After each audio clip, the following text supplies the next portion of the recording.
Friends, என்ன பார்க்க போகிறோம்னா இன்னைக்கு வந்து குழம்பு வைக்கிறது தான் பார்க்க போகிறோம். 5 நிமிஷத்துல குழம்பு வச்சிடலாம் அப்படின்னு நிறைய பேர் சொல்லுவாங்க. இதெல்லாம் நம்பாதீங்க. 5 நிமிஷத்துக்கு குழம்பே வைக்க முடியாது.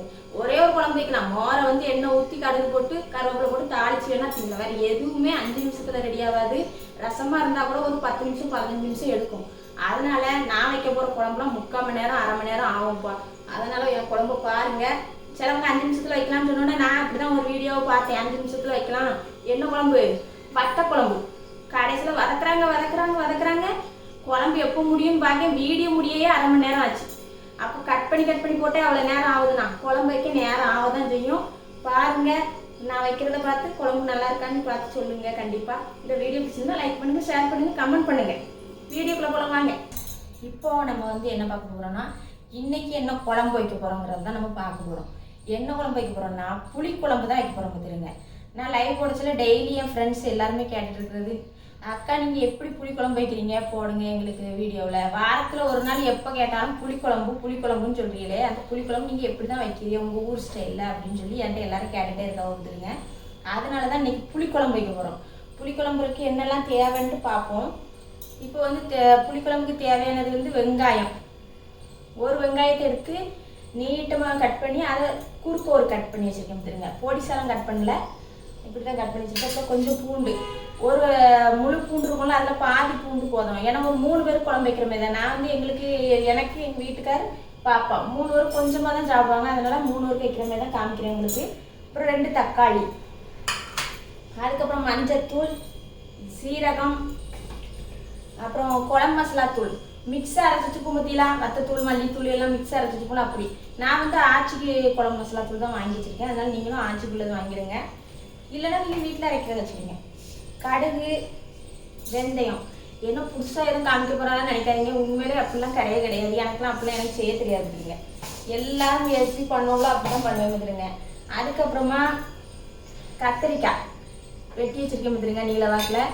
அப்புறம் முருங்கைக்காய், ஒரு அரை உருளைக்கிழங்கு, கொஞ்சமாக தான் போடணும். பார்த்துருங்க, காய்கறியெல்லாம் நிறைய போட்டோம். இந்த சட்டி நிறைய குழம்புலான்னு நிறைய இதாக காயாக இருக்கும். ஆனால் பிள்ளைகள் திங்கியும் திங்காது. பார்த்துருங்க, எங்கள் வீட்டுக்காரே திங்க மாட்டாங்க, பிள்ளைகள் என்ன குறை சொல்கிறது.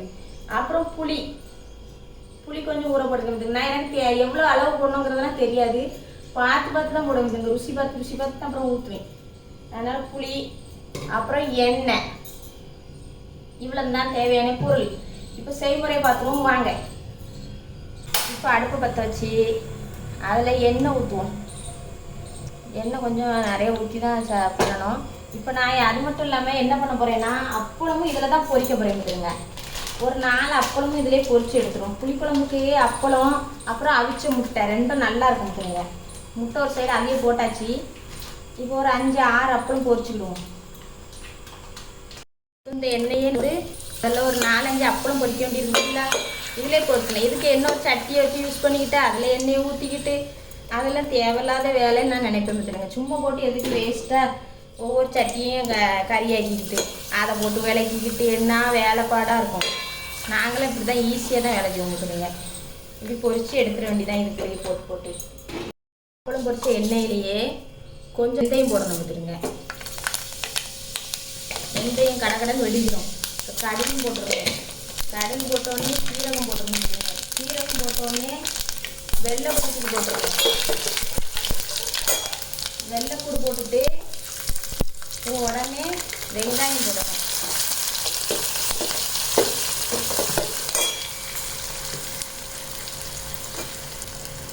வெங்காயம் போட்டுட்டு கருவேப்பிலை போடணும். எல்லாம் ரெடி ஆகிட்டோன்னா டக்குன்னு தாளிச்சிடலாம். பார்த்துக்கோங்க, இனிமேல் இந்த வெங்காயம் ஒரு 5 நிமிஷம் நல்லா வதங்கட்டும். அப்புறம் தக்காளி போடலாம். இப்போ பார்த்தீங்கன்னா வெங்காயம் கொஞ்சம் ஓரளவுக்கு வதங்கிட்டு இருக்கீங்களா, ரொம்ப வதங்கணுன்ட்டும் இல்லை, ஓரளவுக்கு மீடியமாக வதங்கினா போதும். இப்படி வதங்கின உடனே நம்ம 2 தக்காளி நறுக்கி வச்சுருக்கோம்ல, இதை போட்டுடணும். இதை போட்டு நல்லா இது ஒரு 5 நிமிஷம் 6 நிமிஷம் வதக்கினா தான் நல்லா கொஞ்சம் மசியும். பார்த்துருங்க, தக்காளி அதில் ஒரு 6 நிமிஷம் நல்லா வதங்கட்டும். இப்போ வந்து தக்காளி வந்து ஓரளவுக்கு வதங்கிட்டு இருக்குதுங்க. சில தக்காளி கடுக்கா மாதிரி கிடந்துக்கிட்டு வதங்கவும் செய்யாது. இப்போ இது கொஞ்சம் வதங்கியிருக்கு. நம்ம இப்போ வந்து கத்திரிக்காய், உருளைக்கிழங்கு, முருங்கைக்காய் 3ஐயும் போட போகிறோம் பார்த்துருங்க.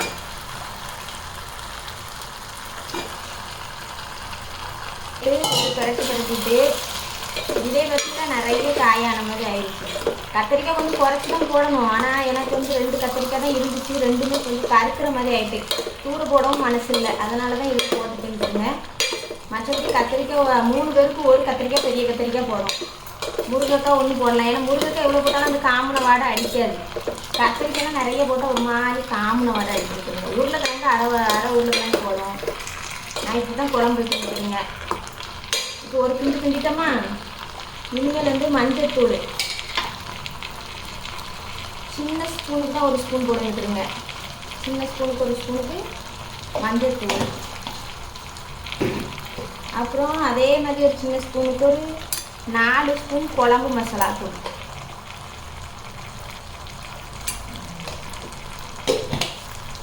போட்டு இதையும் ஒரு பெரட்டு மாதிரி பெரட்டி விட்டுட்டு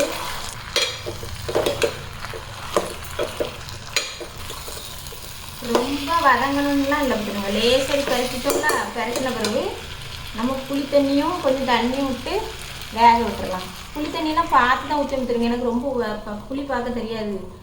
கொஞ்சம் விட்டுட்டு அப்புறம் பிறகு டேஸ்ட்டு பார்க்கும்போது புளி கம்மியாக இருந்தால் அப்புறம் ஊற்றிக்கலான்ட்டு வச்சுக்கிடுவேன் பார்த்துருங்க சைடில். அப்புறம் தண்ணி ஊற்றிட வேண்டியதான். தண்ணி ஊற்றி நல்லா சுண்டை வத்தட்டும். தண்ணியாக இருந்தால் நல்லா இருக்காதுங்க. ஏன்னா தேங்காய் பொருளை பற்றியில் எங்கள் ஊரில் தேங்காய்லாம் போட்டு வைப்போம். அது தேங்காய்லாம் போட்டோன்னா ஒரு சட்டி கணக்கில் குழம்பு வந்துருக்கு, யாரும் சாப்பிட மாட்டேங்க ஆகுதுங்க. அதனால தான் தேங்காய் போடலை. நிறைய ஆள் இருக்குன்னா நீங்கள் தேங்காய் போட்டுவிடுங்க. இதில் தேங்காய் ஊற்றி நம்ம வச்சோன்னீங்களா, தேங்காயும் கொஞ்சம் ஜீரகம் போட்டு அடித்து உள்ளே ஊற்றுங்க. அப்படி ஊற்றியாச்சுன்னா இன்னும் ஒரு 4 பேர் சாப்பிட்டுக்கலாம். அதனால் அப்படி ஊற்றி குழம்பு வைங்க. சரி, நல்லா கொதித்து வேகட்டும் பார்ப்போம். பார்த்தீங்கன்னா குழம்பு நல்லா ரெடி ஆகிட்டு இப்போ சாப்பிட்றதுக்கு தயாராக இருக்குது குழம்பு. பார்த்தீங்களா, அழகாக குறுகுறுன்னு கட்டியாகிட்டு. ஏன்னா தேங்காய் போலன்னா கொஞ்சம் கட்டியாக தான் வைக்கணும் பார்த்துருங்க, கிடுக்கிட்டு. அதனால் நல்லா ரெடி ஆகிடுச்சு. இனிமேல் சாப்பிட வேண்டியதான். பாருங்கள், முட்டை அவிச்சு வச்சுருக்கோம். நம்ம முட்டை அப்பளம். புளிக்குழம்புக்கு காம்பினேஷன் வந்து முட்டை அவிச்சு தான் சாப்பிடணும், பொரிச்சு சாப்பிடக்கூடாது பார்த்துருங்க. பொரிச்சு சாப்பிட்டா அது நல்லா இருக்காது. அவிச்சு அப்புறம் அப்பளமும் வச்சு சாப்பிடுங்க, சூப்பராக இருக்கும். இந்த மாதிரி குழம்பு செஞ்சு சாப்பிட்டு பாருங்கள், உண்மையிலே நல்லாயிருக்கும். சாப்பிடுங்க. முக்கியமான குறிப்பு ஒன்று பார்த்துருங்க, உப்பு போடுறதுக்கு மறந்துட்டேன். உப்பு வந்து அதுக்கப்புறம் போட்டு ஒரு வீடியோ எடுத்தேன், ஆனால் அது இல்லை. அதனால தான் உங்களுக்காக லாஸ்ட்டாக அந்த கிளிப் சின்னதாக உப்பு போட்டுடுங்க, கண்டிப்பாக மறந்துடாதீங்க.